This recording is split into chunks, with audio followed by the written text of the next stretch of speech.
Já falámos há bocadinho sobre aquilo que a Igreja propõe aos jovens e como é que os jovens podem responder a isso. A Igreja é muito clara, Ana, em relação àquilo que pede aos jovens do ponto de vista de... desculpa, era a Maria que eu queria. Em relação àquilo que pede em relação à sexualidade dos jovens. Não só a sexualidade, mas já acho que é fundamental falarmos de sexualidade quando falamos de jovens da vossa faixa etária.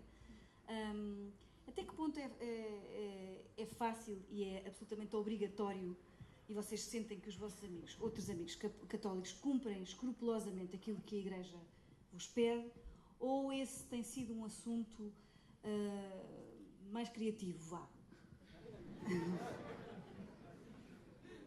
Como assim criativo? Bom, boa pergunta. Em que basicamente cada um faz aquilo que entende. Eu considero que esse tema às vezes é um pouco tabu, quer mesmo em grupos de jovens, daí essa parte tão criativa. Mas considero que é um tema que às vezes tem de ser falado e bastante, porque se realmente virou essa parte mais criativa é porque realmente não se explica o sentido das coisas, porque realmente não explicam bem aos jovens o que isso quer dizer. Mas se tu pensares naquilo que é o teu núcleo ou naquilo que é a média dos teus amigos católicos, quais deles consegues dizer ou apontar uma percentagem que cumpre escrupulosamente aquilo que a Igreja pede? Ou seja, que chegam ao casamento virgens e disponíveis só para aquela pessoa com quem vão estar? Portanto, é um pouco difícil numerar, não é? Sim, claro, mas vá. Mas continuo com a mesma opinião, como tem sido tabu, como nem se tem falado, e sinceramente muitos do meu núcleo que se dizem católicos e ainda agora estão a descobrir a fé há tão pouco tempo, não têm sequer essa percepção. É difícil, ainda não conhecem a Igreja, pouco sabem sobre o que é mesmo o amor de Deus, quanto mais tudo o que a Igreja diz, não é verdade? Por isso, tendo a experiência do meu núcleo neste sentido, é um pouco difícil. E às vezes a descoberta da Igreja também é um pouco tardia nesse sentido. E às vezes já é tarde demais nesse aspecto, mas não quer dizer que esteja fora da Igreja por isso, não é? Ana? Eu acho que se vive um bocadinho uma realidade paradoxal, que é, por um lado, vejo muitos jovens e não só jovens, mas muito com o pensamento de a autoridade e as regras, entre aspas, que me são impostas,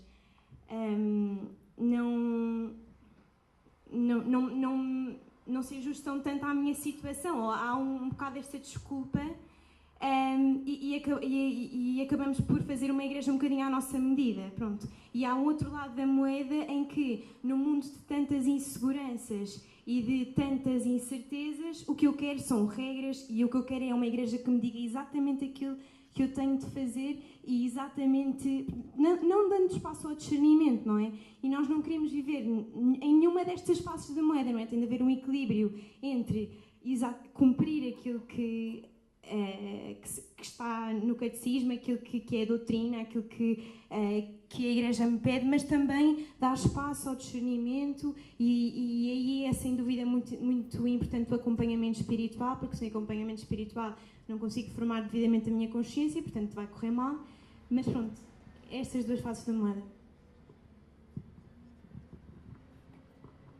Sobre este tema eu acho que a Igreja dá-nos o teórico, mas não é abordado. Mesmo entre os jovens acho que é pouco partilhado este assunto. Pelo menos no meu caso, não é algo que nós falemos assim.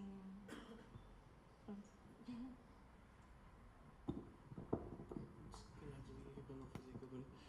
Eu concordo com a Ariana neste sentido. É que acho que há um problema de catequese.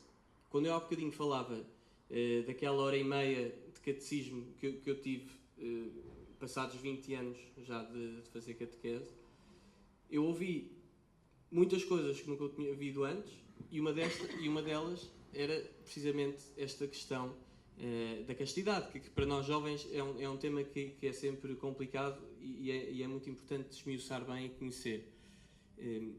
O que aconteceu, ela diz que a Igreja nos dá a parte teórica, e é verdade. A Igreja, nesta matéria, tem imensa coisa escrita, publicada, há imensas palestras, imensas formações, há imensa coisa que se pode estudar e está tudo explicadíssimo. Não é daqueles casos em que uma pessoa tem de cumprir por ser dogmático.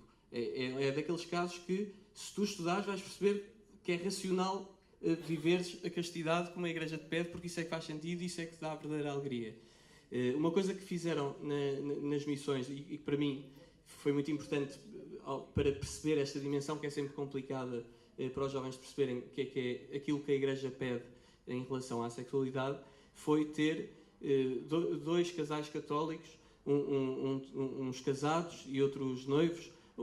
Enfim, o padre que estava a acompanhar pegou em pessoas que viviam o namoro de forma cristã e noutras pessoas que viviam o casamento de forma cristã, e o que aconteceu foi, pusemos-nos todos juntos, éramos nas missões, nem todos somos católicos, uns são católicos, outros são católicos praticantes, não praticantes, outros são ateus, todos juntos, e foi uma conversa sem filtros, como esta. Foi, cada um de nós perguntava as nossas dúvidas, as nossas inquietações, mas porquê é que a Igreja existe, mas porquê é que a Igreja manda fazer isto, como é que na tua vida tu consegues viver isto? E depois, por um lado, o testemunho bonito que eles davam da sua vida, e por outro lado, os ensinamentos, a forma racional como eles explicavam as coisas, e não diziam só é assim porque tem de ser e porque é a regra. É muito importante saber explicar porque é que as coisas são como são, e é muito importante também poder testemunhar, olhar para outros que vivem como a Igreja manda e ver que eles verdadeiramente são felizes. E no meu caso particular, quando eu pude testemunhar com esses casais, eu disse, eu quero ser assim, que quando um dia tiver uma namorada, quando um dia casar, quero fazer assim a minha vida, porque é tão bonito que eles estão a viver, e é um verdadeiro conto de fadas. Pronto, já estou a ser piroso, mas era isso que eu queria dizer. Mas tu, por exemplo, em relação, imagino que se puderes, has de ter filhos, em relação a esse assunto, estás disponível para ter os filhos que aparecerem? Sim, ou seja, a Igreja admite o planeamento familiar. O que a Igreja nos pede é que, quando temos a relação, estejamos abertos à vida, porque é uma das dimensões da sexualidade. Tem 2 dimensões, a dimensão unitiva e a dimensão reprodutiva. E, portanto, sempre que temos uma relação, isto aqui ainda está no campo teórico, não é? Porque ainda não me casei, mas sempre que temos uma relação, vai ter de ser com estes 2 componentes, com a abertura à vida e com a função unitiva, não estar lá para usar o outro. E nisto o casamento ajuda muito a ter a certeza absoluta que, de facto, estou a fazer aquilo não para me servir, mas mas para me unir àquela pessoa. Agora, a Igreja dá ferramentas também para pessoas que objetivamente não possam ter filhos. Se eu neste momento não posso ter filhos, não tenho condições, por uma razão grave qualquer, seja financeira, seja estamos 2 desempregados, já temos muitos filhos, etc., a Igreja permite a utilização dos métodos naturais, e ainda há poucos dias fui assistir a uma formação sobre como é que estes métodos funcionam, e até aprendi que são mais eficazes do que a pílula. Sim. Eu só queria dizer uma coisa que me lembrei enquanto estava a ouvir aqui tudo isto, que é... Não vais só subscrever desta vez? Não, subscrevo também. Não, mas que eu acho que é uma coisa interessante, que é perceber que esta questão que fez é sempre importante, mas eu acho que é particularmente importante e curiosa neste tempo que estamos a viver, não é? Porque se nós virmos, desde há muito tempo que a discussão da moral sexual de outra forma, não é? Nos mitos da vida e tudo mais, que já não era tão presente na nossa sociedade, não é? Uhum. E eu acho que é particularmente interessante uma coisa que é uma coisa gráfica, mas que eu acho que é curioso, que é perceber que o Papa João Paulo II, quando escreve aquela teologia do corpo, não é? Que aquilo são catequeses infindas, é um bloco gigantesco. Aquilo é um bloco gigantesco, eu não sei, não tenho a certeza, mas provavelmente é a maior coisa, é o maior produto de pensamento que ele produziu em todo o seu pontificado. Uma coisa gigantesca. E se nós formos ver nessa coisa gigantesca, as diretrizes específicas que ele dá aos casais católicos são pouquíssimas. Ou seja, não podem fazer isto, têm que fazer isto, são pouquíssimas, é uma minoria. O que há ali é um profundo conhecimento do coração do homem, um profundo conhecimento da natureza humana, e há ali um explicar de fio a pavio porque é que o homem, se viver assim, vive mais feliz. É uma coisa que eu acho que é curiosa, porque na moral sexual, digamos assim, contrária, com todas as simplificações que isto tem, nós só temos filmes, às vezes muito gráficos, filmes de Hollywood e tudo mais, que é tudo muito rápido, tudo muito gráfico.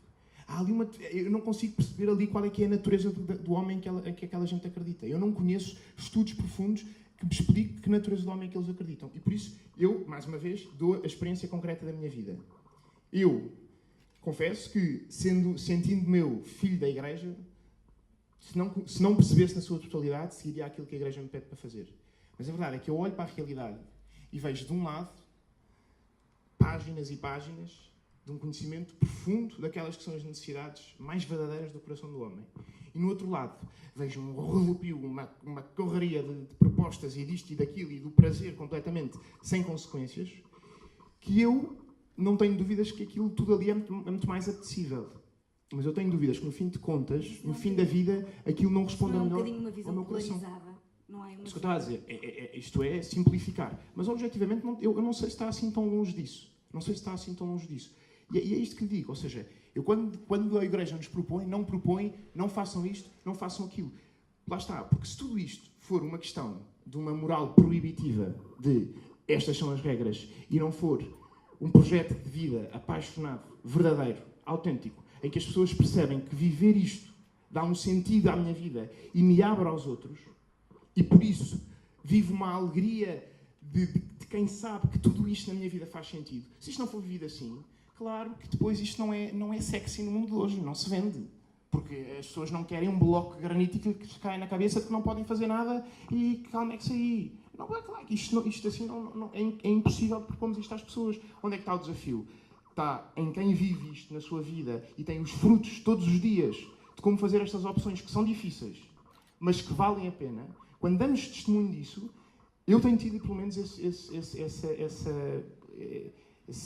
essa dimensão na minha vida, que é perceber como as pessoas se vão apaixonando pela forma como nós vivemos.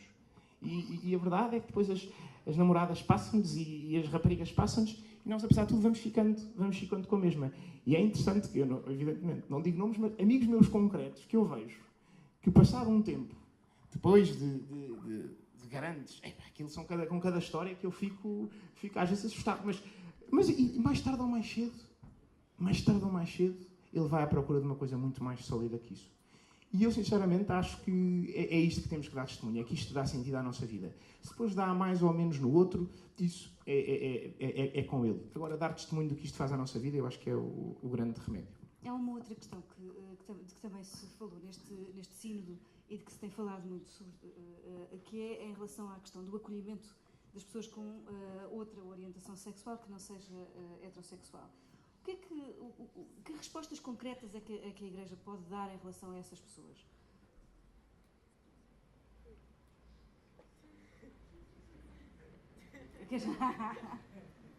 O problema de subscrever antes. Agora.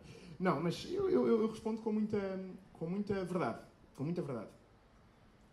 Eu, a certa altura, já não me lembro, numa entrevista, acho que foi uma jornalista que claramente não estava dentro do meio e, portanto, estava a fazer as perguntas todas muito provocadoras e muito picadinhas para me irritar. Mas ela, a essa altura, perguntou-me se havia, assim, algum tema que verdadeiramente dividisse os jovens católicos. E eu tive que ser honesto e dizer que, em todas aquelas discussões que nós tivemos no pré-sino, nós tivemos uma semana lá, tivemos muita discussão dentro dos grupos de trabalho linguísticos, em relação ao aborto, em relação à eutanásia, em relação à prostituição e tantos temas, há verdadeira... Eu pelo menos senti isso. Pode outra pessoa dar-lhe o seu testemunho, mas eu senti isso. Há um grande alinhamento nos jovens católicos em relação a esses temas e de verdadeiramente compreender aquilo que a Igreja propõe em relação a isso e de querer defender isso. Há um tema que eu percebi, ou seja, podia idealizar outra coisa, mas a realidade impôs-me, que é a questão da homossexualidade verdadeiramente divide muito os jovens católicos. Porquê? Porque eu acho que é provavelmente a realidade com que nós hoje vamos convivendo no dia-a-dia, vamos conhecendo este e aquele, e é uma realidade cada vez, não sei se cada vez mais presente, mas pelo menos que nós vamos tendo conhecimento. E por isso eu acho que isto é um desafio muito grande, como é que nós podemos responder a isto. eu vou-lhe dizer aquilo em que acredito. Provavelmente outros, se calhar, aqui defenderão outra coisa, mas é aquilo em que eu acredito. Que é que, mais uma vez, voltamos à tal coisa do Papa João Paulo II da teologia do corpo. Quando a Igreja diz que nós devemos acolher todas as pessoas com tendências homossexuais, mas que há alguma coisa ali que nós devemos propor uma mudança de vida, quando a Igreja diz tudo isso e explica tudo isso, eu mesmo que eu ainda não consiga viver aquilo na minha vida, acreditar em tudo com a mesma convicção, eu sigo o que a Igreja me diz. Porém, com uma ideia clara, que eu acho que é válido para tudo, mas particularmente neste caso, que é as pessoas não precisam de leis nem normas que lhes caiam pela cabeça abaixo e que as façam afastar-se ainda mais. As pessoas precisam de ser acompanhadas. E acompanhadas numa duplice, uma ideia dupla que o Papa Bento XVI punha numa encíclica, que é a caridade na verdade e a verdade na caridade. As pessoas precisam de ser acompanhadas com caridade, mas também sabendo que com o tempo, com o ritmo de cada um, é preciso ir fazendo um caminho de verdade. Se isto traz desafios ao dia de hoje, claro que traz. E claro que traz muitas incompreensões. É um facto. Agora, eu acho que é possível equilibrar estas duas dimensões, de acreditar que aquilo que a Igreja me diz em relação a estas pessoas faz sentido e eu quero na minha vida, sem julgar os outros, ir fazendo um caminho com eles para o caminho que a Igreja propõe, mas sempre com caridade. Sempre sabendo uma coisa que o Papa Francisco também diz e que é clarinha, que é: as pessoas são mais importantes que as ideias. As pessoas são mais importantes que as ideias. E, portanto, se alguma coisa precisar de cair, se em última análise, ali no extremo, no precipício, alguma coisa precisar de cair, as pessoas são mais importantes que as ideias ou mesmo que as idealizações que nós fazemos para elas.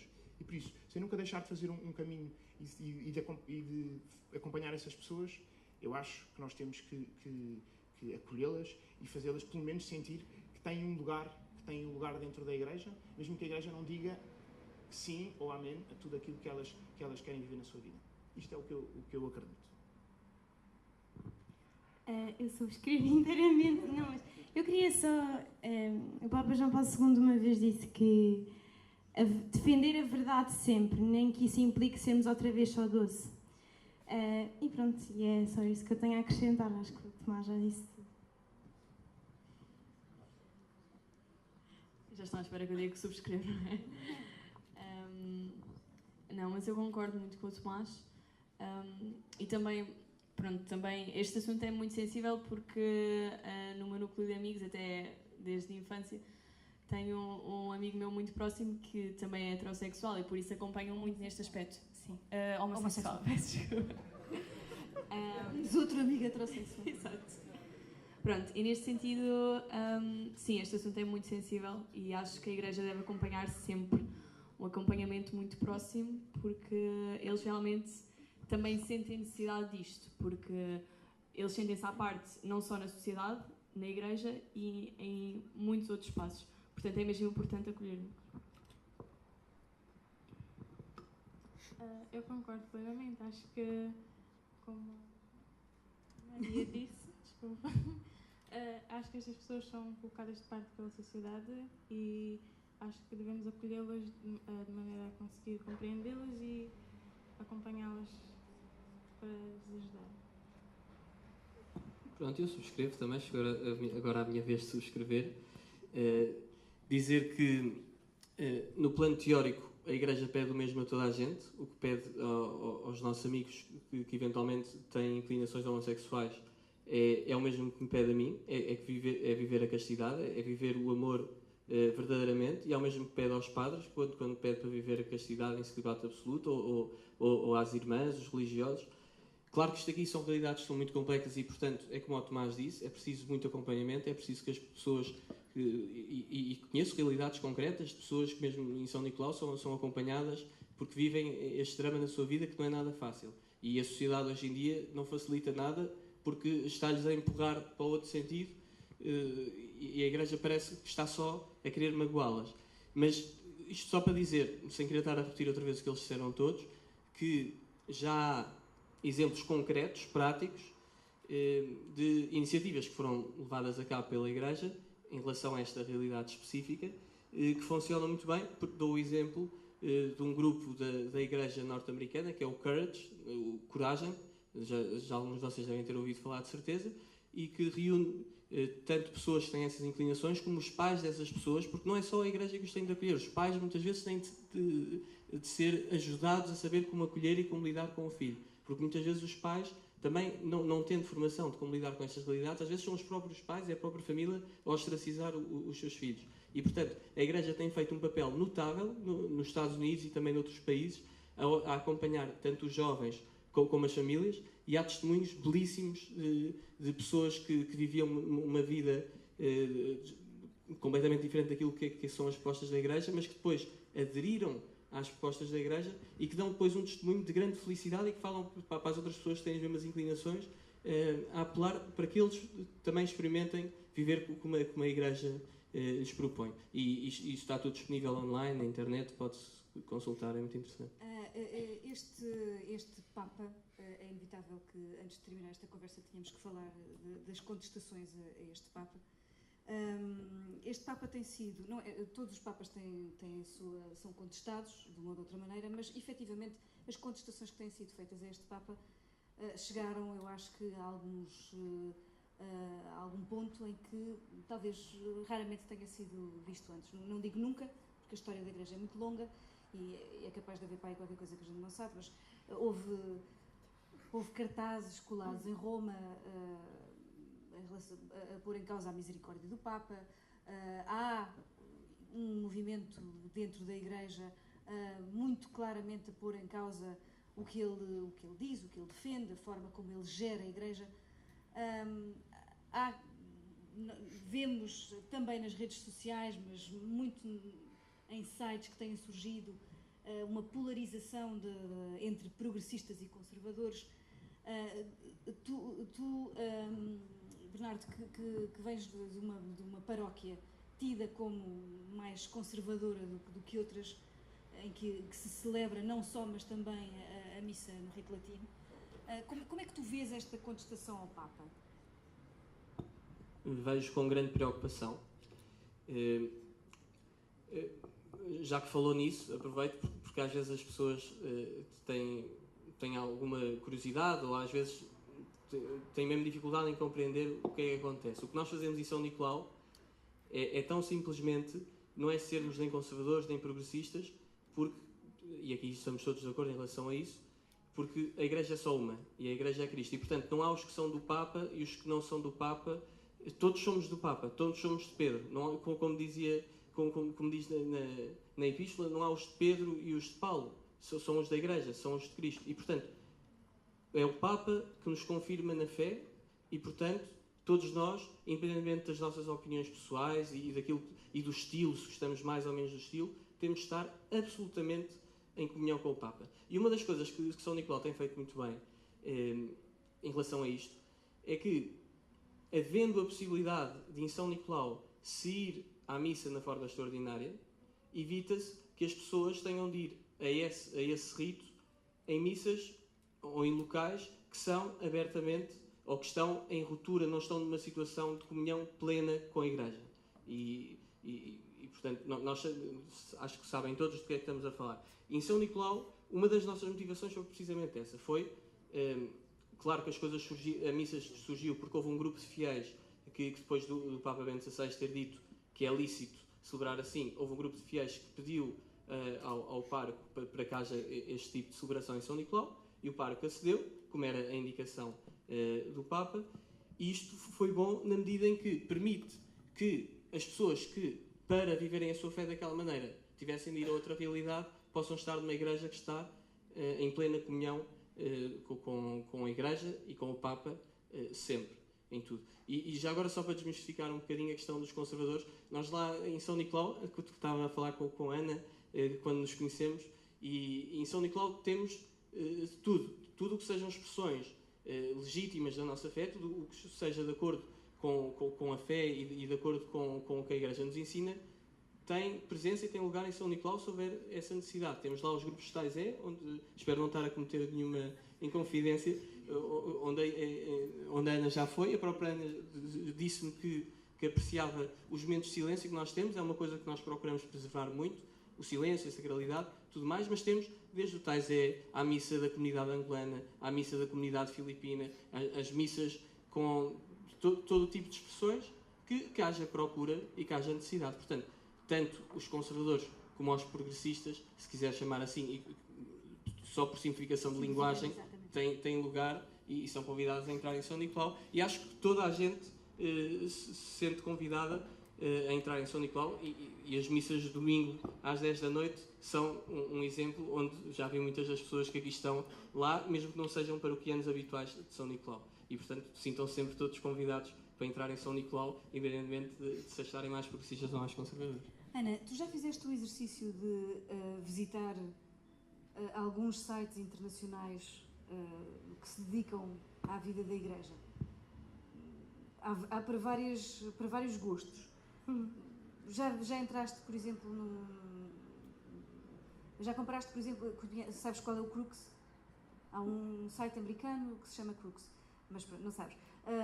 Há uma série de sites ditos mainstream, mas há há outros que vieram surgindo e ganhando força nos últimos anos, Live Site News e mais uns quantos, que efetivamente, quando entramos lá, parece-nos que é a força de bloqueio a este Papa. Isto é uma coisa que tu te apercebes, ou esta é uma realidade que nem sequer te diz nada à tua vida de católico do dia-a-dia? No meu dia-a-dia, não a sinto muito presente, mas sim, tenho conhecimento de que isso é uma realidade e é uma realidade que me deve preocupar também a mim, porque lá está, porque eu faço parte desta Igreja e esta Igreja que deve amar o Papa e que o deve apoiar em toda a sua dimensão, em tudo o que... E sobretudo, este acompanhamento também implica isso, também implica estar atento aos movimentos que vão crescendo um bocadinho mais contra, Maria. Bem, também no meu dia-a-dia não tenho sentido isso, como é normal. Na verdade, só tomei mais atenção a esse assunto quando veio uma reportagem na Visão sobre isso e até estávamos num encontro do MCE de fim de semana. Portanto, falámos bastante sobre isso a fazer serão, fizemos serão à Loureira a falar sobre isso. E realmente me preocupa muito, tal como a Ana disse, somos parte da Igreja e tendo um Papa que mostra tanta misericórdia, que nós vemos na Bíblia, que nós vemos que Jesus mostrou com tantas passagens dele, é mesmo, assusta um bocadinho este aspecto, ainda por cima tendo em conta que quem às vezes vai um pouco contra o Papa também somos alguns católicos e isso assusta um pouco nesse aspecto. Antes de terminar, já estamos a queimar o tempo e antes de abrir as questões a quem nos ouve, se vocês pudessem imaginar o que é que será a Igreja daqui a 10 anos ou o que é que será o vosso papel na Igreja daqui a 10 anos, o que é que vocês gostavam que mudasse? O que é que mudavam em vocês e na Igreja que vos acolhe? Ariana, queres começar? Daqui a 10 anos. Eu acho que seria bom a Igreja estar mais atenta aos jovens do que está agora. Por exemplo, eu acho que os jovens só estão mais próximos da Igreja nos tempos, por exemplo, do ano letivo. Quando chega às férias, quase só há mais idosos na Igreja, não há quase jovens. Eu acho que isto aqui devia ser algo a ter muita atenção e o meu papel na Igreja, eu estou sempre presente para ajudar, né? Para dar sempre o meu sim, para que seja necessário, mas estarei sempre presente para acompanhar o que fosse preciso. Mais. Eu daqui a 10, 20 anos espero que a Igreja continue a ser o centro da minha vida, não é?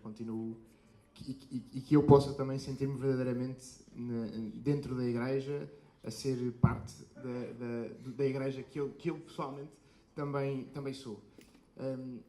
Eu se calhar, da questão da bocado, eu queria só pôr um ponto que eu acho que é para mim fundamental, que é perceber que isto é um encontro mensal do COPAV, não é? E podiam estar aqui 5 jovens dos jesuítas, do COPAV. Eu conheço pelo menos 5 muito inteligentes para pôr aqui a falar sobre estas coisas. Mas acho que há aqui uma lição que é a lição que é a resposta à sua pergunta e que, em certa análise, também seria aquela igreja que eu gostaria de ver daqui a 10, 20 anos. Que é o facto de se valorizar a possibilidade de estarem 5 jovens de 5 carismas diferentes. Eu acho que nós temos que voltar ao carisma, que é uma graça. Na sua raiz é a graça. E por isso, esta capacidade de perceber que nós podemos ter uma igreja muito diferente e com espiritualidades muito diferentes e com formas de estar muito diferentes. Eu acho que nós vimos isso. Nós nunca nos altercámos aqui com opiniões diferentes, mas viu-se que o caminho, o tipo de discurso é diferente. As espiritualidades são diferentes. E perceber que isso é uma riqueza, que isso é verdadeiramente uma riqueza. Agora, há um ponto que é fundamental e que eu acho que deve ser uma reflexão. Não é para os outros que estão lá longe, os dos sites, esses sites obscuros e não sei o quê. Não, também é para nós. Mas isso está no meio de nós. Pois está. Está no meio de nós. Certíssimo, por isso mesmo é que é para nós. Que é saber valorizar estes carismas, mas depois perceber que, volto ao papo outra vez, que é, o todo é superior à parte. Se a parte é fundamental, e se, como São Paulo dizia, a mão, o pé, não sei o quê, tudo isso é parte do corpo. Mas o corpo é superior às partes. E o problema, e aqui é uma crítica que eu faço, há algumas correntes, mas dos vários lados, não se pense que é só de um, é quando as pessoas estão tão cheias das suas particularidades, estão tão cheias das suas especificidades, estão tão cheias do seu carisma que as enche tanto, que depois são incapazes de viver igreja verdadeiramente. E o problema que eu acho que há aí é uma concepção errada daquilo que é a igreja, é uma má vivência da igreja. Porque se houver esses carismas diferentes e essa diversidade, mas com uma concepção certa da igreja, eu não vejo problema nenhum nisso. Até acho mesmo que há uma diversidade. Isto que o Bernardo estava a dizer, de pessoas que se sentem chamadas e que nas missas de rito extraordinário sentem que têm uma intimidade, uma união com Deus fabulosa. Eu acho que isto é fantástico, que as pessoas possam ter esta experiência, como TZ será outra experiência, como tantas outras propostas podem ser. Agora, a questão é viver tudo isto com o espírito de igreja certo, de saber que a parte é muito importante, mas o todo é superior à parte. E isto, eu acho que poderia, e eu gostava muito que fosse a igreja, aqui a 10 ou 20 anos, uma igreja que continua a ser plural, uma igreja que continua a ter gente que pensa diferente, mas que, no fim de contas, prefere fazer um caminho em conjunto, do que um caminho na sua individualidade, cheio das suas particularidades e sozinho no meio do mundo. Eu gostava muito de poder contribuir para isso. A minha experiência de vida também tem sido muito isto, pelas mais variadas razões. Eu conheço padres mais próximo daqui ou mais próximo dali, tenho amigos mais próximo daqui ou mais próximo dali, e eu gostava, nos próximos 10 anos, nos próximos 20 anos, de continuar a poder, todos os dias, contribuir para uma igreja verdadeiramente una, como o Bernardo estava a dizer há bocado. Acima de tudo, eu gostava muito que daqui a 10, 20 anos cumpríssemos aquilo que o Papa Francisco disse no início do pontificado, uma igreja pobre para os pobres, uma igreja que vai às periferias. Às vezes, nós estamos aqui agora a conversar, mas esquecemos que estamos todos incluídos numa bolha gigante, que é a Diocese de Lisboa, ou Setúbal, ou, pronto, grandes centros, e que o país é muito mais do que os grandes centros, e que há muitas dioceses e muito sítio ainda sedento de água viva, no sentido em que há ainda uma igreja muito envelhecida no interior e com muita falta de propostas, e aqui no centro nós temos montes de grupos e montes de propostas e propostas muito diversificadas. Pronto, e acho que o caminho passa muito por descentralizar a igreja, descentralizar-te e tirá-la deste... que não seja só para alguns escolhidos que tiveram agora a graça de agora viver aqui ou de nascer aqui, parece que é um grupo dos escolhidos. Isto acontece, se calhar, um bocadinho no nosso... Às vezes até contribuímos para isto de forma inconsciente, mas é uma realidade. Pronto, e era muito bom que daqui a uns anos descentralizássemos isto e que conseguíssemos, tornar isto uma realidade. Agora vocês perguntam, o que é que tu, Ana, fazes para que isto aconteça? Eu acho que ainda não faço nada, mas se calhar com vocês podemos fazer. Pronto. E eu acho que o ponto de partida é ganhar consciência de que isto é uma verdade, que temos de tirar este protagonismo todo de Lisboa, Porto, Coimbra. Pronto, temos de ir mais além, ir além de periferias. Pronto, isto veio aqui caminhando até a mim porque era mesmo de acordo convosco que eu ia dizer isto. O meu desejo daqui a uns anos na igreja é poder chegar a qualquer cidade, a qualquer vila do país e ter uma resposta para a minha fé, porque não existe. Em Lisboa nós agora estamos no meio e, como eu disse, cheguei há pouco tempo, que é totalmente diferente porque temos imensos espaços que podemos ir, há sempre imensos jovens. Às vezes até estava a comentar, num domingo destes fui à missa ao Copave e ao colégio e estavam imensos jovens. E estava um amigo meu de Leiria que ele disse: bolas, isto em Leiria, esta missa não acontece, à mesma hora. Pronto, e tivemos a comentar que realmente ainda não chega a todos os lados. E o que eu penso fazer, ou melhor, o que eu já tive de fazer durante alguns anos é mesmo chamar mais. Tentar ser sempre um bocadinho evangelizadora. Até quando eu vim para Lisboa pensei: ora bolas, Lisboa há tanta coisa, porque é que eu não fiquei em Leiria? Mas a verdade é que somos chamados a estar onde estamos e a evangelizar no local onde estamos neste aspecto.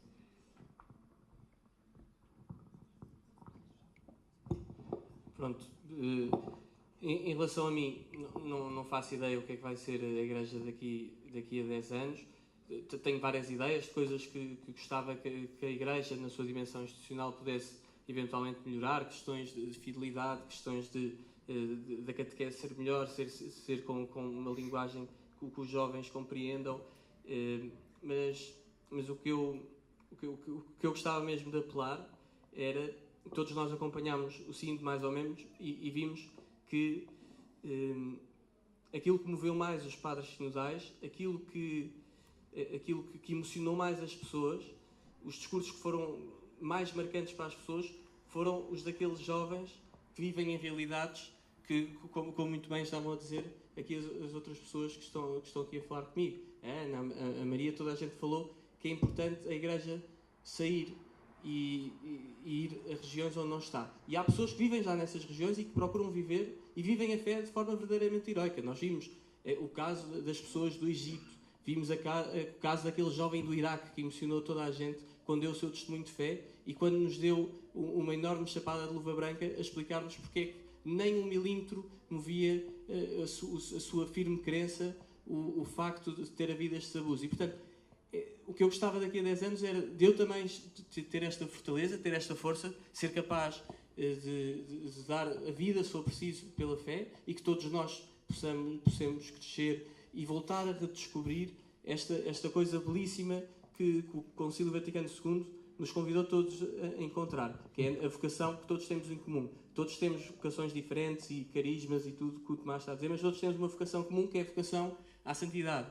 E é isso que eu acho que é importante redescobrirmos e é no aqui e no agora das nossas vidas que nós temos de a viver e cada vez mais estarmos consciencializados disto, e acho que se for assim não vai haver problema nenhum. Sei que daqui a 10 anos a Igreja vai estar em crise, porque sempre esteve em crise e sempre há de estar, porque juntamente com todas as coisas boas vêm perseguições, faz parte. Mas se soubermos ser santos a 100%, vai ser tudo muito mais fácil e vai tudo fazer sentido.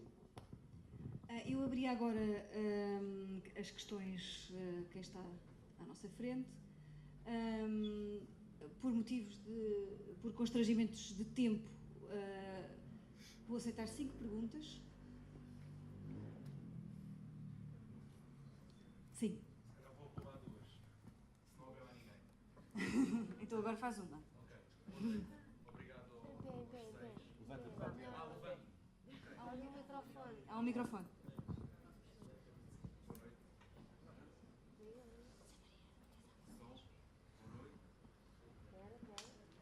Sim. Quem és? Quem é? Vem? Estou. Fala alto. Obrigado aos 6, foi um serão bem passado. Aprendi imensas coisas, outras deram que pensar. E enquanto pensava ao longo das vossas intervenções, lembrei-me de 2 coisas. Vou começar pela primeira. Pedi que alguém comentasse, não é dirigido a ninguém em particular. No outro dia, enquanto ouvia 2 amigos conversar, uma amiga a falar com um padre, ela a referir-se a um grupo de pessoas ou a um grupo de católicos, se quiserem, pronto, uma determinada amostra que vinha à discussão, ela dizia: para esse tipo de pessoas é muito importante a liturgia e a oração, mas não lhes vejo a dimensão da caridade. Eu, ao longo da conversa, não ouvi falar, pelo menos explicitamente, nesta questão da caridade ou do nosso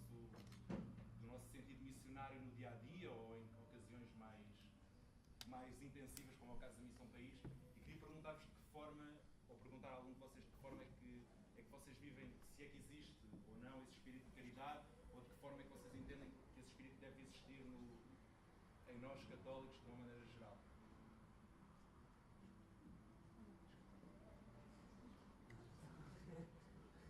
O Tomás está aqui a dizer, a escoteira. Pronto, caridade. Eu acho que o pano de fundo da caridade tem de ser sempre a justiça, porque eu, para missionar, eu, para ter essa dimensão bem presente na minha vida, eu tenho de olhar para a pessoa que tenho à minha frente e ver ali um filho de Deus igual a mim, e que tudo o que me foi concedido, tudo o que eu recebi, a pessoa que está à minha frente como filho de Deus também o merece. E, portanto, neste sentido de justiça, é meu dever quase dar resposta a isto. Pronto. E eu acho que, agora, tocando nesse assunto da Missão País, a missão, nós estamos muito habituados a usar esta expressão do vamos levar Jesus a este sítio, nós vamos levar Jesus. E um bocadinho inconscientemente criamos aqui uma imagem de um herói que leva Jesus. E não é que isto seja mal de todo, mas eu acho que o que nós vamos realmente fazer é desvendar um Jesus que já lá está. Portanto, isto tira-nos um bocadinho o peso do herói que leva Jesus, e que, em vez de, se calhar, pegar num... Eu tenho sempre esta imagem de tu tens uma planta e, se calhar, em vez de pegar na minha planta que eu criei na minha estufa e ir pô-la lá no terreno, não, eu vou regar as sementes que já lá estão. Se calhar, nunca foram regadas e nunca ninguém se preocupou em cuidar delas, mas eu acho que o meu dever é desvendar Jesus nas mais várias áreas de missão. Não sei se querem acrescentar alguma coisa. No fundo é isto, a caridade e a missão vive muito no terreno, pegar nas ferramentas que já existem e fazer desvendar Jesus, não é o ir levar, não sei se...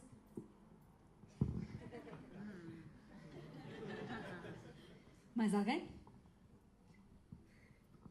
Boa noite a todos. Em primeiro lugar, também vos queria agradecer este bocadinho. Quem é que estamos a ouvir? Sou Francisco. E a pergunta que vos queria fazer era mais um comentário. A pergunta que vos queria fazer... Pronto, sou o Francisco, para quem não ouviu. E a pergunta que vos queria fazer era mais pedir um comentário, porque... uma coisa que reparei logo desde o início foi que todos vocês referiram que eram pessoas com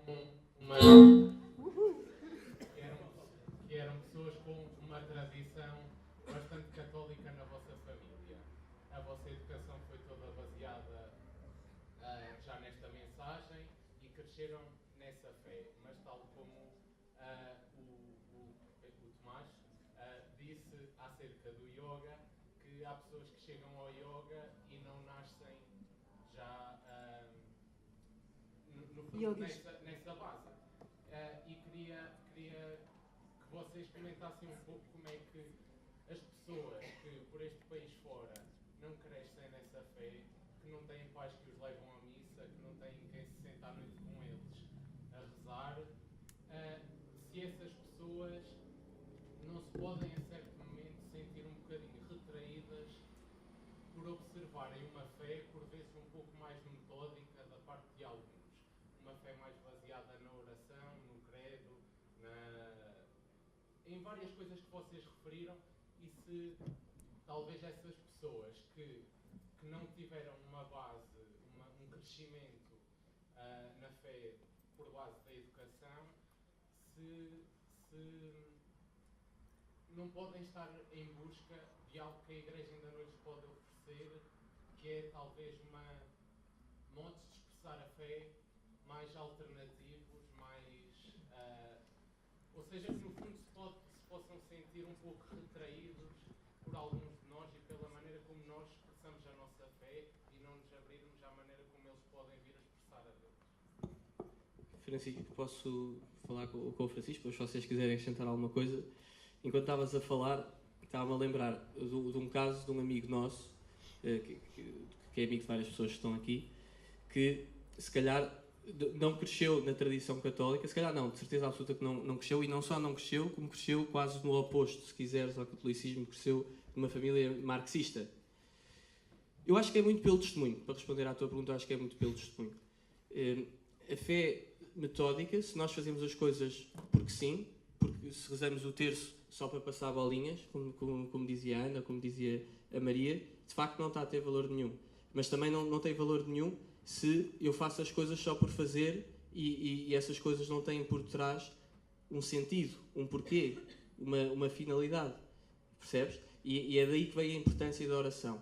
Daí e também daquilo que nós também fomos comentando, que é, ok, a Igreja pede-nos para vivermos um determinado caminho, que nós, graças a Deus, tivemos a experiência de ser um caminho que nos traz grande felicidade, mas a verdade é que este caminho é um caminho que é difícil, é um caminho que tem dificuldades, é um caminho que nos pede, o Tomás disse várias vezes, nos pede para abdicar de várias coisas que às vezes nos podem parecer melhores. E como é que se consegue, de facto, viver estas dificuldades todas? É precisamente através da oração e através dos sacramentos, é através da graça que recebemos de Deus, dessas realidades, que conseguimos viver, de facto, aquilo que a Igreja nos pede e ser verdadeiramente felizes. E depois a felicidade verdadeira é só a seguir à morte. Vamos sempre ter dificuldades, vamos sempre passar por chatice e irritações, por muito santos que sejamos, mas pelo menos temos um sentido. Há aquele psicólogo muito conhecido que passou por um campo de concentração, o Frankl, não sei, era austríaco, Viktor Frankl, não sei a pronunciar. E ele passou pelo campo de concentração e eu penso que ele era judeu e depois converteu-se ao catolicismo. E depois perguntaram-lhe, ele escreveu um livro, aliás, a explicar como é que se consegue passar por uma dificuldade tão grande. E ele, resumindo uma história longa em poucas palavras, ele explica que se nós tivermos um porquê, conseguimos encontrar sempre um como.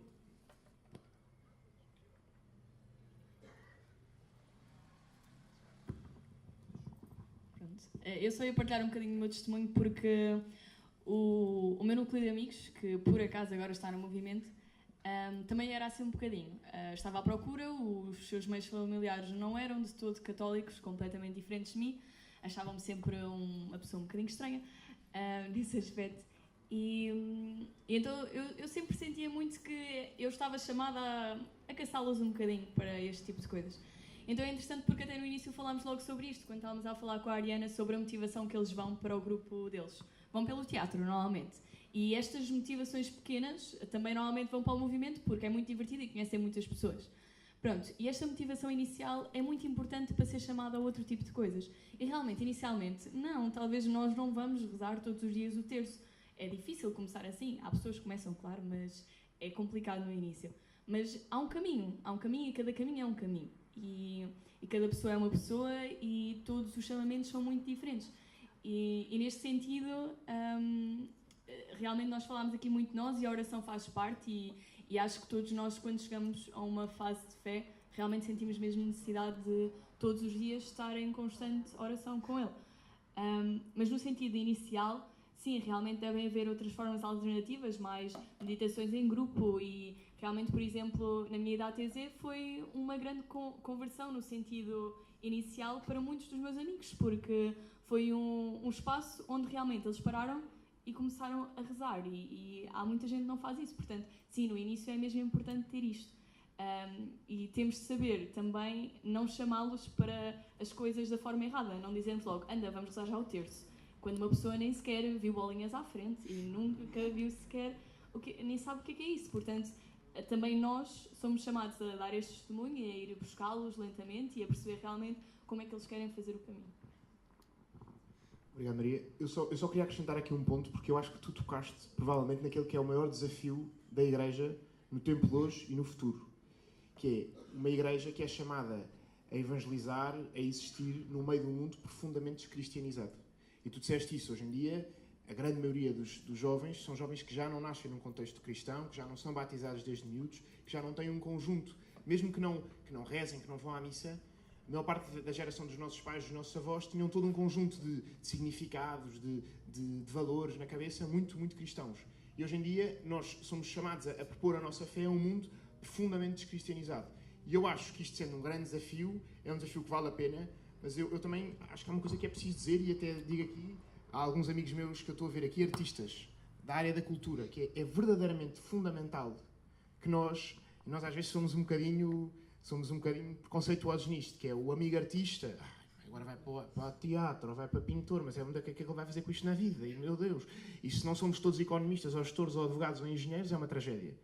E isto acho que é uma coisa que pode mudar, não pode mudar, isto vai demorar muito tempo, é uma coisa que demora gerações a passar. Acho que é verdadeiramente importante valorizarmos as pessoas da nossa geração que têm estes talentos artísticos, de expressar a fé através da arte, da cultura, e de perceber que se há alguma coisa que hoje em dia falta, há com certeza, e terei a ser injusto se não lhes desse valor, mas hoje em dia faltam realizadores de cinema católicos, escritores de livros católicos, escritores de telenovelas católicos. Hoje em dia, um padre só entra numa telenovela porque à frente se vai descobrir que tem um filho, que tem uma amante, que mata alguém, e isto quer dizer alguma coisa. Quer dizer que hoje, na sociedade do dia-a-dia, a cultura trash, não é o lixo que as pessoas consomem e que nós achamos uma coisa horrível que nem se toca, não, mas é o que as pessoas vão pondo na sua cabeça. E tudo isto, a Igreja está ausente disto. E mesmo que queira estar presente, é difícil. E sei de casos concretos em que é difícil a Igreja entrar aqui. Por isso, valorizar estes nossos amigos artistas, os atores, os pintores, os realizadores, que dedicam a sua vida à cultura, dedicam a sua vida à arte, porque isto também é uma forma de ir evangelizando, de ir colocando na sociedade estes valores cristãos que depois ajudam a que as pessoas tenham um conjunto de conceitos na cabeça que nós, quando vamos fazer um caminho com elas, não partimos do zero, não é? Porque isso muitas vezes é a dificuldade, é que os conceitos são tão diferentes, estamos tão afastados no essencial, que fazer caminho é uma trabalheira. E, portanto, também valorizar estes nossos amigos artistas, que às vezes, coitadinhos, são tão maltratados, mesmo. Ei lá, vieram todos ao mesmo tempo. Então, sim.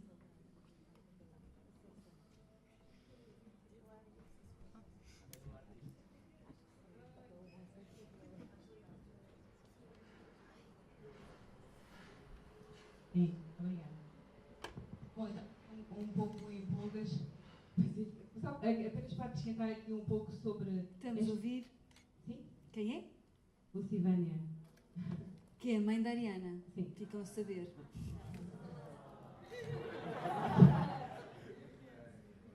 Obrigada.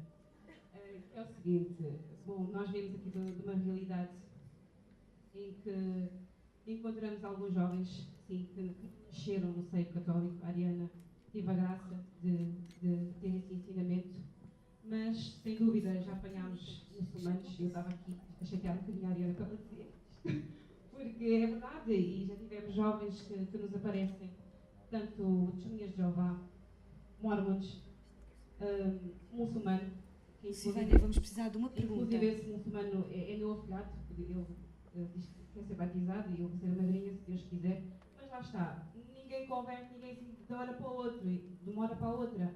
As crianças, quando nascem, começam a beber leite, e só depois é que passam para a papa, depois para o arroz, feijão e etc. E o que acontece com estes jovens é que eles caminham connosco, mas muitas vezes nós vamos à missa e eles não vão connosco. Ainda há dias eu dizia à Mariana, que é do nosso grupo, Mariana, tu não vais à missa? Não, eu não gosto de ir à missa, não apetece, eu ainda não sei. Mas a Mariana, o pai dela é teu, a mãe é uma católica não praticante, e tem que ser devagarinho, quando lhe apetecer, ela há de vir, há de começar a ir. Então a Mariana ainda bebe leite, é como nós assim nos tratamos. Não há pergunta, era só isto. Sim, eu pensei que havia uma pergunta. Não, para dizer que mesmo nessa questão do yoga, de repente, ninguém começa a ir à missa de uma hora para outra e a rezar o terço. E há uma passagem na nossa Bíblia, certo? Diz que ensina ao teu filho o caminho que ele deve andar e mais tarde ele não se desviará dele. Estas outras religiões, estas pessoas que nos chegam de outra fé, são estas crianças que nós vamos ensinar e mais tarde, mesmo que eles até se vão embora. Mas acreditamos que esse semente vai ficar lá. Ok. Havia mais uns braços no ar, sim? Boa noite, eu sou o Pedro, sou seminarista e comigo estão cá muitos outros. Primeiro que tudo agradecer a todo o vosso testemunho. E perguntar-vos, como seminarista e aqueles que estão comigo, perguntar um bocadinho o que é que vocês esperam de um padre, que tipo de acompanhamento esperam. Há bocadinho falávamos de que é que será a igreja daqui a 10, 20 anos. O que é que vocês esperam então daqui a 10 anos de um padre que esteja acompanhados? Que tipo de acompanhamento também precisam e querem?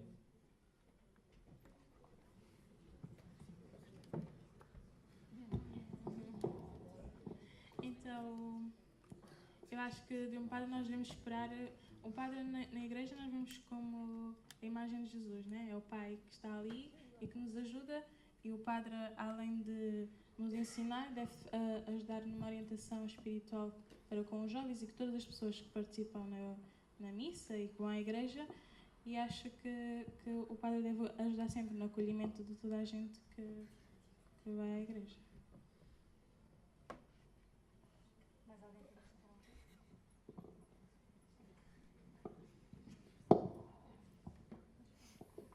Não, é da minha leite. Isto está um pouco mal posto. O que eu tenho a dizer, interessante porque estive com alguns de vocês ontem na missa das universidades e falámos um pouco sobre isto, sobre a disponibilidade. E até me disseram assim, é melhor rezares porque somos realmente poucos. E é verdade, e eu tenho acompanhado assim alguns amigos seminaristas porque realmente estão numa realidade em que são poucos e nós que tanto precisamos de vocês. Pronto, tenho sentido isto principalmente no movimento porque vocês são uma peça fundamental e são realmente grandes conselheiros e que ajudam nos momentos que é mesmo momento-chave.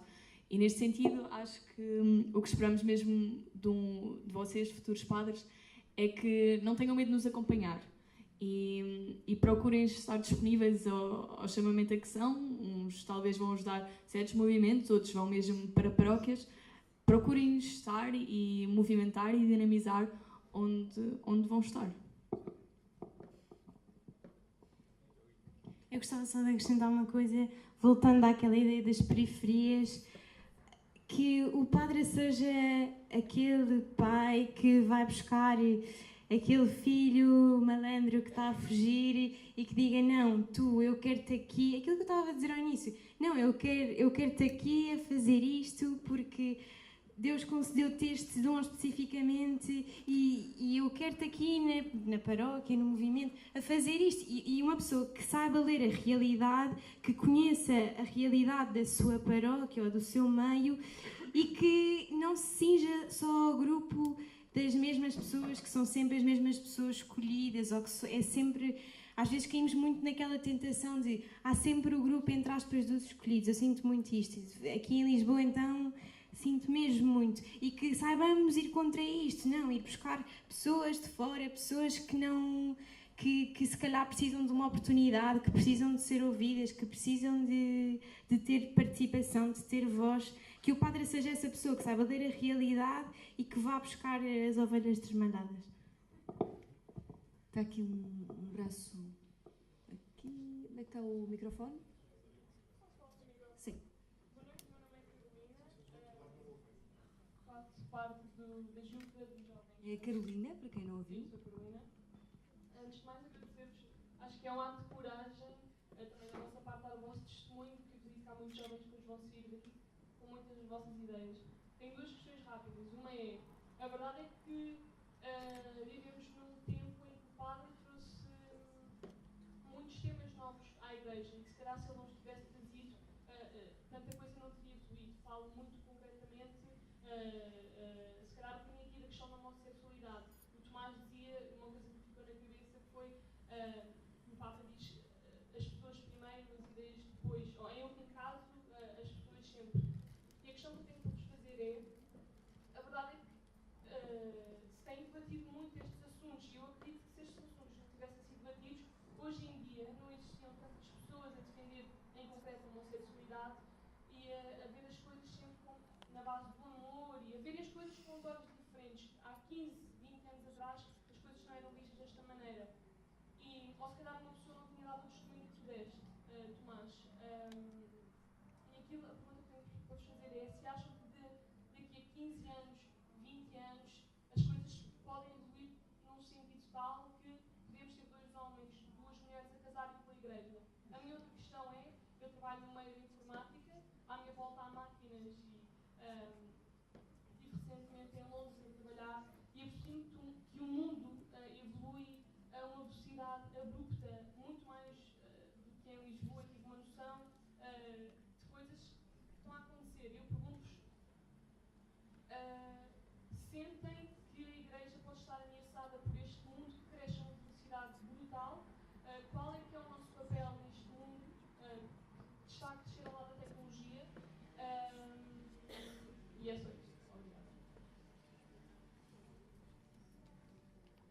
Então, Carolina, não é?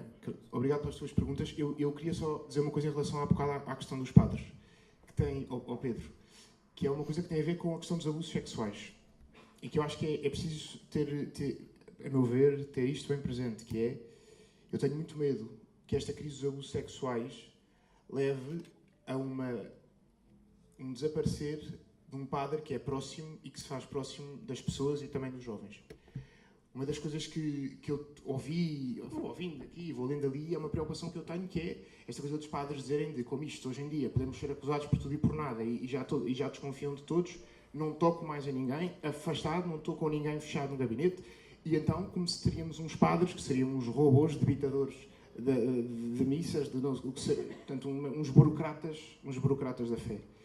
E eu acho que isto é difícil, é um desafio muito grande, porque a Igreja claramente precisa de recuperar este laço de confiança, mas há uma coisa que eu também sei, é que alguns dos maiores exemplos que eu tenho na minha vida do que é uma sexualidade bem vivida são padres que têm a sua afetividade totalmente bem resolvida. E por isso perceber que um padre que viva os seus afetos, viva a questão da castidade, a questão da sexualidade de uma forma integrada, estruturada e bem resolvida, é um testemunho brutal para um jovem e que pode, por causa disso, e por consequência disso, fazer-se próximo daquele jovem. E por isso eu acho que é realmente uma preocupação que eu tenho, até após 10 anos, é que nós, com medo destes casos que são reais e que nos envergonham e que nos provocam dor, achemos que a solução para isto é um padre de luvas e afastado, que é para não haver cá problemas. Eu acho que isso é um risco que nós corremos, mas que eu acho que vale a pena, um padre que continua a ser próximo das pessoas. Depois há a Carolina. A questão dos homossexuais, eu vou dar a resposta em que acredito, Carolina, que é, eu acho que a Igreja tem um desafio grande, que é continuar a acompanhar estas pessoas, com desafios muito grandes, porque a questão era, estas pessoas podem ter sido acompanhadas no passado, mas a cultura hoje em dia, a cultura em que nós estamos imersos, é uma cultura em que tudo isto é muito mais normal, e em que tudo isto é tomado como absolutamente natural. E por isso, eu, para te ser absolutamente sincero e dar uma resposta à pergunta que tu fizeste, eu acho que para que isso acontecesse, alguma coisa de muito fundamental tinha que mudar, e eu não acredito, e não acredito que seja bom que mude dessa forma. Porque quando a Igreja diz que um casamento, e que a Igreja abençoa, é entre um homem e uma mulher na complementaridade daquilo que eles são, para dizer que era possível outra circunstância, isto tinha que mudar completamente. E por isso, é possível, e eu acho mesmo que é possível, e não aceito que me digam que ou dizes que é tudo permitido e é tudo bom, ou então não acompanhas nada. Não, eu acho que é possível andarmos aqui nos intermédios, que é acompanharmos estas pessoas, ajudarmos a fazer um caminho, mas sem dizer que tudo isto, que para nós não é verdade, passa a ser verdade. E depois... Não, espera, que é aquilo que eu dizia há bocado. Claro que isto não é fácil, porque se houvesse uma resposta fácil, estes problemas não se punham. E quando eu te disse há bocado que esta era a grande questão de discórdia dos jovens católicos, porque uns achavam uma coisa e outros acham outra, e ficávamos ali uma discussão de achamentos. Aqui a questão fundamental é esta, é que tudo isto tem que ser feito com caridade e com verdade. E, portanto, o acolher exige o ser caridoso nesse acolhimento. E, portanto, é aceitar que aquela pessoa está naquela circunstância e está naquela fase do seu caminho. Agora, não pode ser aceitar que tudo aquilo que é contrário, objetivamente, àquilo que a Igreja propõe, está bem e não há mais nada para fazer para além daquilo. Percebes o que eu digo? Portanto, não pode as duas coisas significar exatamente a mesma coisa, mas sabendo que isto é um desafio muito grande. E depois só dar uma última resposta à tua última pergunta, que foi uma pergunta muito interessante e que nós no pré-ensino fizemos um capítulo só para isso, que é a relação com a tecnologia. E perceber que hoje em dia não é só a questão das redes sociais, que é o que mais se fala, mas a inteligência artificial, a robótica, todas essas coisas que é um progresso tecnológico absolutamente avassalador, que aquilo anda mais rápido que a nossa capacidade de compreender cada uma daquelas coisas, a Igreja não pode ignorar isto, porque nós hoje em dia estamos presentes, seja um tipo que trabalha em biotecnologia, ou numa fábrica, ou com dados, está presente permanentemente a ter que tomar decisões éticas em relação a isto. E da mesma forma que eu, como economista, preciso de ir ler a doutrina social da Igreja para perceber o que é que a Igreja me diz em relação à propriedade privada, em relação à dignidade da pessoa, em relação ao bem comum, é preciso que a Igreja também tome atenção a estas questões tecnológicas, onde o homem e a dignidade da pessoa humana é posta muitas vezes em causa, e a Igreja tem que dar respostas em relação a isso, que ainda não deu, mas que eu sei que o Papa Francisco está perfeitamente atento a isso e há muito caminho a fazer, mas essa pergunta claramente para mim é muito importante, sobretudo neste tempo de uma aceleração brutal. Última pergunta. Está ali aquele braço no ar.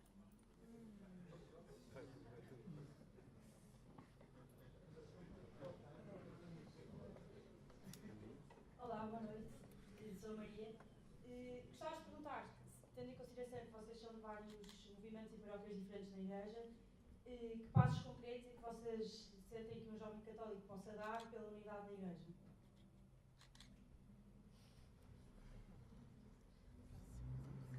Então, perderam o microfone.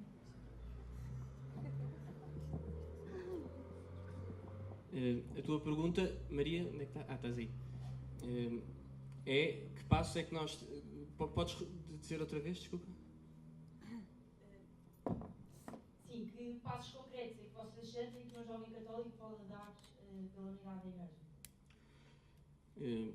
É uma boa pergunta e é uma pergunta que os bispos também estão a tentar responder. Não creio que eu tenha a resposta para isso. Eu acho que é muito importante para a unidade da Igreja. Eu sei que já disse isto, mas acaba por estar tudo interligado. A qualidade da catequese e a forma como a catequese é dada, como a doutrina é explicada.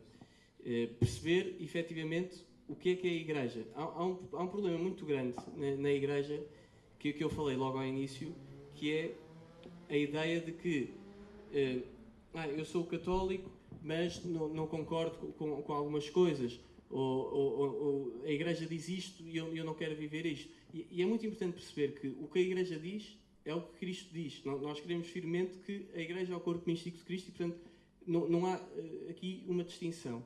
E, portanto, o que nós temos a fazer é, para já, reconhecer toda a diversidade, que é boa, é saudável e é sinal da universalidade até da Igreja Católica. Católica significa universal, como sabem, e, portanto, vai sempre haver diversidade e vai sempre haver diferentes opiniões e diferentes visões. Agora, quanto ao essencial, quanto àquilo que são as verdades da nossa fé e que todos temos de observar, passa muito pela qualidade da formação. O resto foi outra coisa que foi muito discutida no Sínodo, foi como é que nós podemos melhorar a formação, como é que nós podemos chegar aos jovens, como é que nós podemos explicar a doutrina de forma mais clara. Portanto, respondendo muito rapidamente, é bom que haja diversidade, e a unidade da Igreja é na diversidade de carismas, como falava o Tomás, de espiritualidades diferentes, mas há ali há diferentes arquiteturas, se quiseres, mas há ali uma engenharia que é comum a todos e nisso sim temos de estar todos unidos e temos de estar todos unidos ao Papa, porque é ele que nos confirma nessa unidade.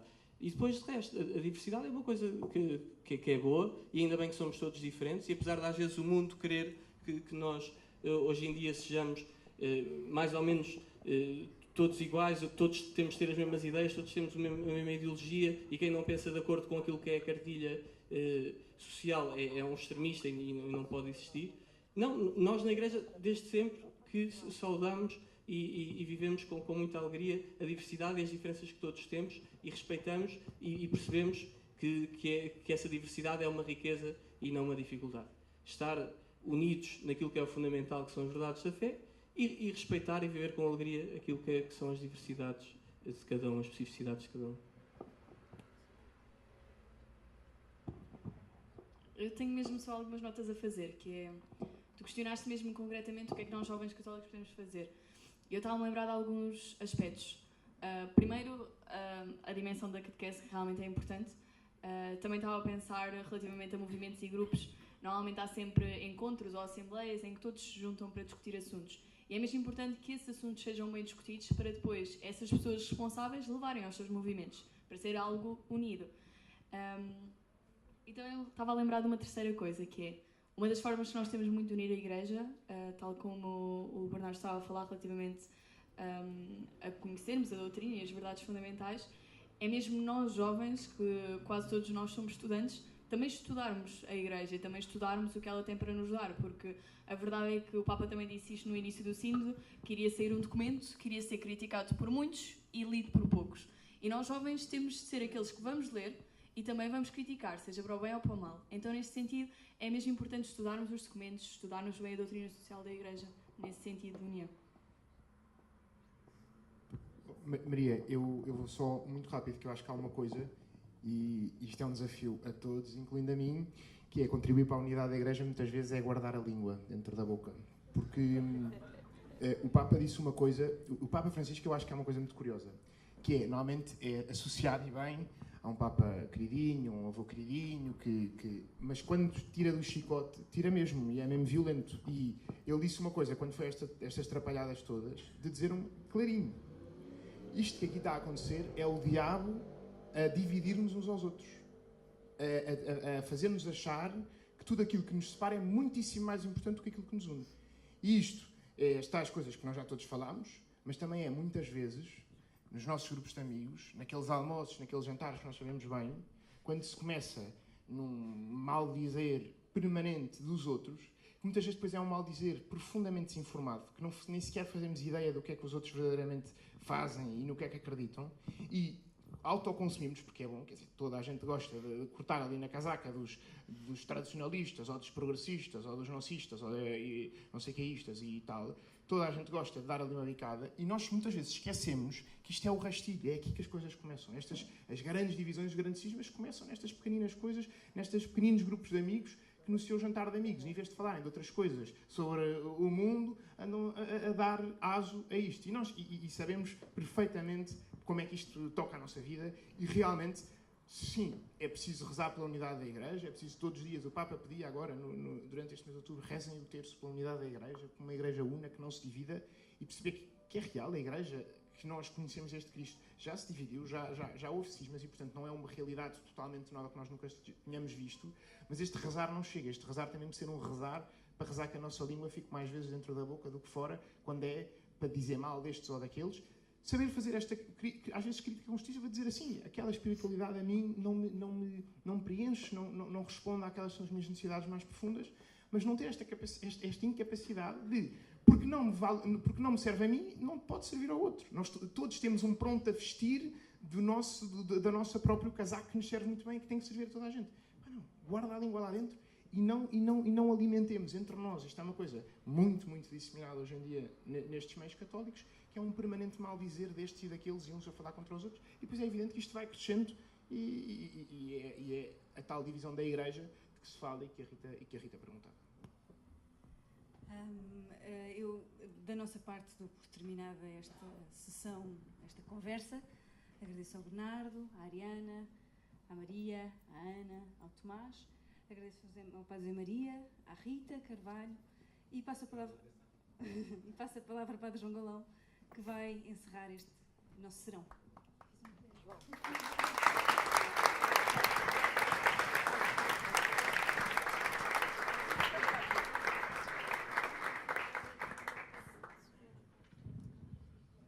Então espera aí que eu venho para aqui.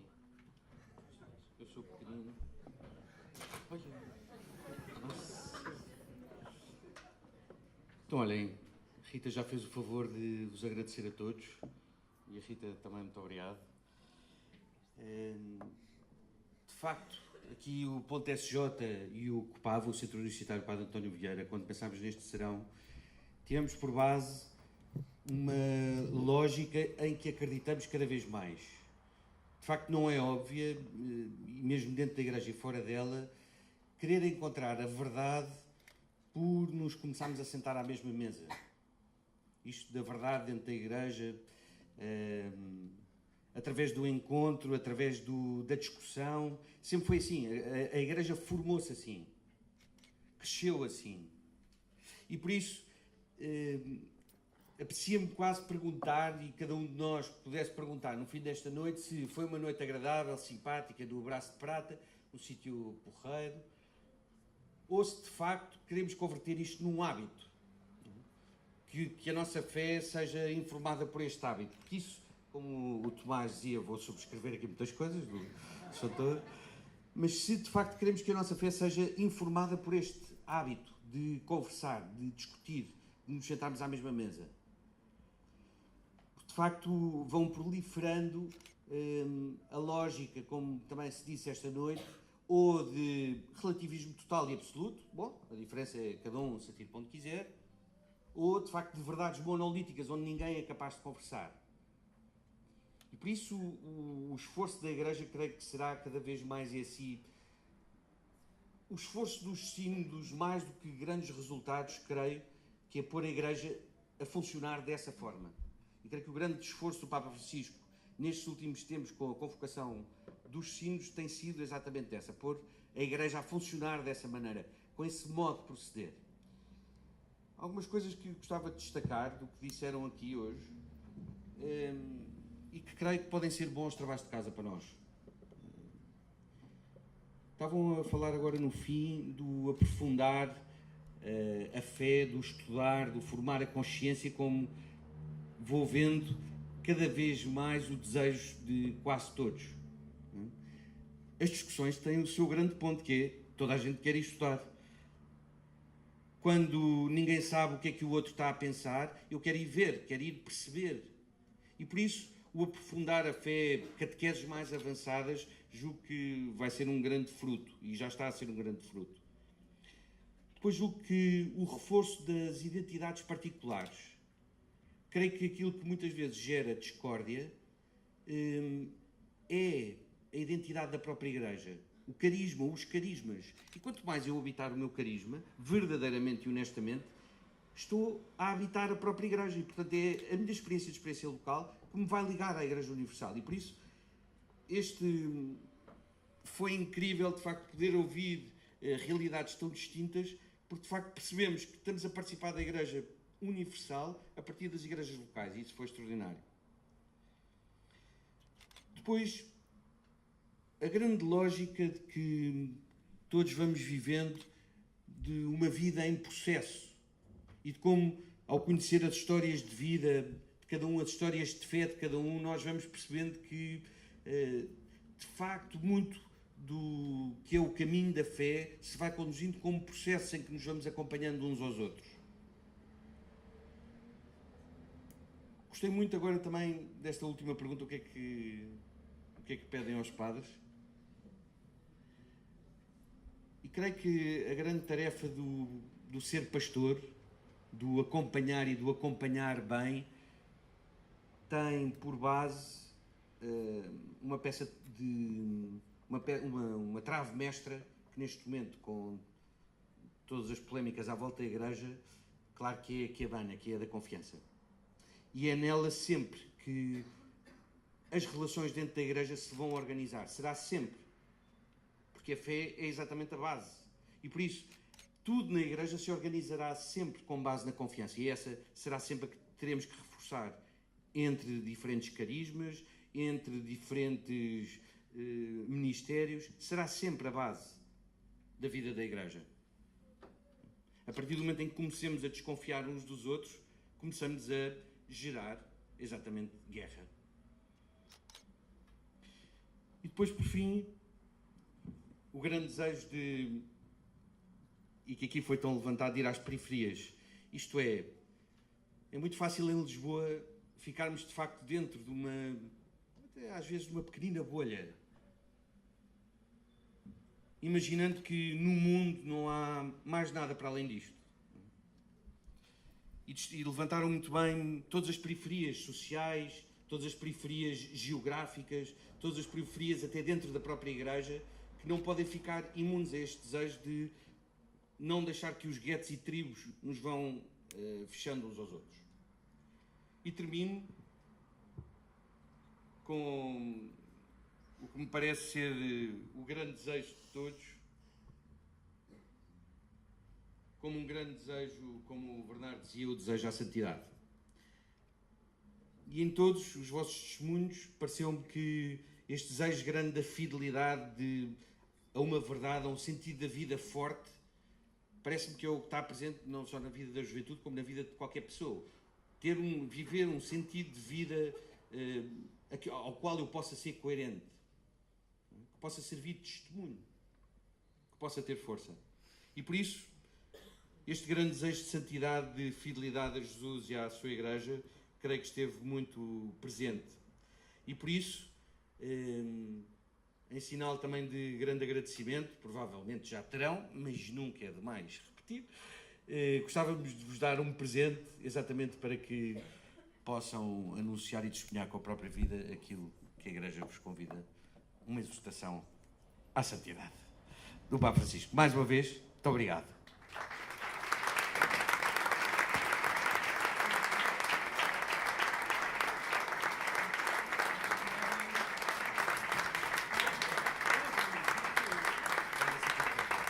Por favor.